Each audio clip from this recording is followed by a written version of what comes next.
Hello foodies. Welcome to one more new episode of Vikrant kitchen. जैसे कि आप जानते हैं कि मैं अपने चैनल पे बहुत सारे डिशेस डालता हूँ, बहुत डिलीशियस डिशेस जो बहुत इजी तरीके से बना सकते हो। उसको बनाने के नए तरीके, उसको बनाने के आसान तरीके मैं आपको बताता हूँ। तो अब इसी के साथ साथ मैं अब कुछ अमेजिंग फूड फैक्ट्स को बताऊंगा, कुछ सरप्राइजिंग फूड फैक्ट्स बताऊंगा। जैसे कि आप जानते हैं कि मेरे फूड रेसिपीज वीडियोस में अगर मैं आपको फैक्ट्स बताऊंगा तो वो फूड रेसिपी वीडियोस बहुत लेंदी हो जाएंगे, जो कि आप भी शायद बोर हो जाओगे। इसलिए मैं फूड फैक्ट्स के ऊपर एक अलग से सीरीज स्टार्ट कर रहा हूँ, जिसका फर्स्ट एपिसोड आज आप देखेंगे। को होप आपको ये पसंद आए और आप कुछ नया सीखे। आप देख रहे हैं विक्रांत किचन में हूँ विक्रांत। चलिए आज कुछ नया सीखते हैं।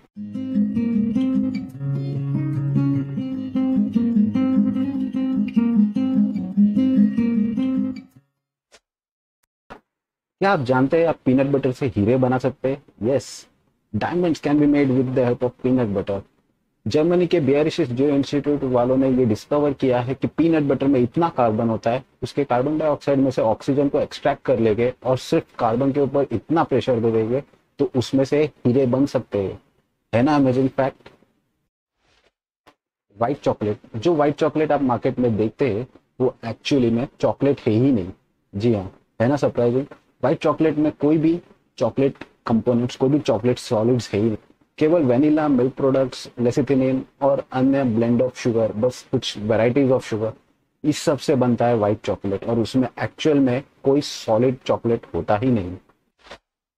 पॉप्सिकल, या फिर जिसे हम कहते हैं आइसक्रीम कैंडीज, जो कि सिर्फ फ्रूट फ्लेवर्स और पानी से बना हुआ एक आइसक्रीम कैंडी होता है, वो एक्चुअली एक 11 साल के बच्चे ने इन्वेंट किया था। दरअसल 1905 में फ्रैंक एपर्सन नाम के एक 11 साल के बच्चे ने सिर्फ सोडा और पानी मिक्स करके उसने रात भर उसे छोड़ दिया बाय मिस्टेकनली, या फिर ऐसे ही खेलते खेलते। नेक्स्ट डे उसे वो फ्रीज हो चुका था, और वो फ्रीज होने के बाद में उसे उसने टेस्ट किया और उसे वो बहुत पसंद आया। उसने उस बार को नाम दिया एप्सिकल, क्योंकि उसका नाम फ्रैंक एपर्सन था, इसलिए उसने नाम दे दिया एप्सिकल। कुछ सालों बाद जब वो बहुत बड़ा हुआ, उसके बच्चों ने उसके डैडी के नाम पे उस आइसक्रीम को नाम दिया पॉप्सिकल, क्योंकि वो डैड को पॉप बोलते थे तो पॉप्सिकल। है ना सरप्राइजिंग फैक्ट। क्या आप जानते हैं ऑयस्टर्स को सिर्फ जिंदा ही खाते हैं लोग? जी हाँ, जब उसे परोसा जाता है तब वो पूरी तरह से मरा हुआ नहीं रहता है, क्योंकि ऑयस्टर्स बहुत जल्दी से खराब हो जाता है। अगर वो मर गया तो बहुत जल्दी सड़ जाता है, इसलिए जब कोई ऑयस्टर खाता है तो वो एक्चुअल में जिंदा रहता है। हनी, हनी या फिर शहद, ये बहुत लो मॉइस्चर और बहुत एसिडिक होता है। इसकी वजह से अगर हम इसे सील जार में या फिर किसी भी बर्तन में या फिर किसी ग्लास बॉटल में इसे बंद करके रखे तो इसका एसिडिक लेवल मेंटेन रहता है, जिसकी वजह से इसमें बैक्टीरिया कभी पैदा नहीं होते। और कोई भी बैक्टीरिया अगर पैदा भी हुआ तो वो मर जाता है। इसीलिए अगर हनी या शहद को हम बंद जार में रखेंगे तो ये सालों साल क्या, ये शायद कभी खराब ही नहीं होगा।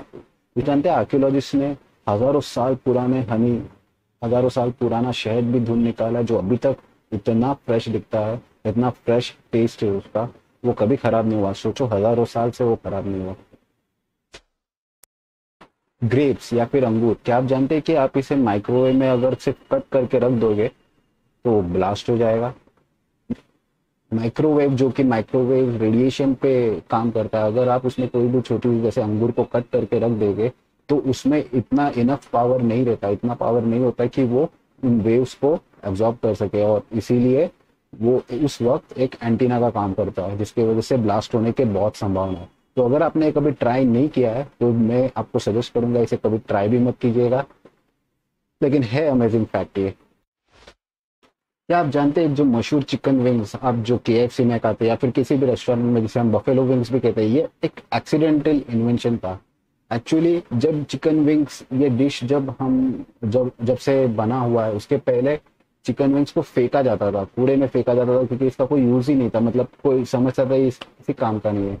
एक बार हुआ क्या, 1964 में टेलिसिमो नाम के एक बार ओनर ने अपने बच्चे के लिए मिडनाइट स्नैक, एक स्नैक्स बनाने के लिए बस सोच लिया, तो उन्होंने उनके पास चिकन विंग्स बहुत एक्सेस में पड़े थे, तो उन्होंने उसे बस डीप फ्राई करके उसे अपने बच्चे को खिला दिया। तो वो उसे उस वक्त इतना पसंद आया, उस वक्त से इस चिकन विंग्स या बफेलो विंग्स का आविष्कार हुआ, और तब से वो बहुत ही फेमस हो गया। कोकोनट वाटर हम सभी को पसंद है, लेकिन क्या आप जानते हैं कि कोकोनट से बहुत लोग मरे भी है। इतने लोग मरे कि एक रिसर्च के अनुसार कोकोनट से मरने वालों की संख्या शार्क से मरने वालों की संख्या से बहुत ज्यादा है। लगभग साल में 150 लोग सिर्फ कोकोनट या नारियल उनके सिर पे गिरने की वजह से मरते हैं। बहुत ही अमेजिंग फैक्ट है ये। क्या आप जानते हैं अगर किसी भी वर्ड में बेरीज लग जाए तो जरूरी नहीं कि वो बेरीज हो, जैसे स्ट्रॉबेरीज हो गए, ब्लैकबेरीज हो गए, ये एक्चुअली बेरीज है ही नहीं, लेकिन बेरीज है वाटरमेलन या बनाना, है ना सरप्राइजिंग। कैसे, मैं आपको बताता हूँ।